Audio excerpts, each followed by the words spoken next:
তুমি কি মনে করো হিন্দু লোককে আল্লাহ প্রশ্ন করবে কিয়ামতে, এ হিন্দু এতগুলা বুতকে পূজা করছিস, ঠিক আছে বল নামাজ কেন পড়িসনি? ও তো মুশরিক, বুঝুনি মনে হয়। একটা স্কুল এখানে আমি পড়ি না, আমার কি পরীক্ষা হবে? আমার কি পরীক্ষা হবে? বুঝে দিতে পারিনি মনে হয়। তো যে মুশরিক, তার নামাজ রোজা হজ যাকাতের হিসাব কিসের হিসাব? সে তো অলরেডি এমন অপরাধী যা ক্ষমাযোগ্য নয়, যা কি নয়, ক্ষমাযোগ্য নয়।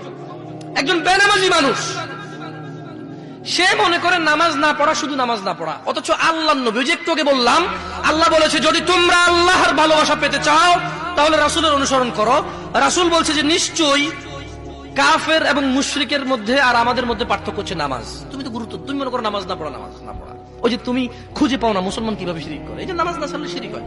দেখো, আমি অনুবাদক, এখানে যারা বুখারী পড়ায়, মুসলিম পড়ায়, তিরমিজি পড়ায়, হাদিসে তারা পেয়েছে না। হানাফি, শাফি, মালিকি, হাম্বলি, তিরমিজি, আবু দাউদ নাম দিয়ে তুমি পরিবর্তন করে গোপন করতে পারো, কিন্তু আছে।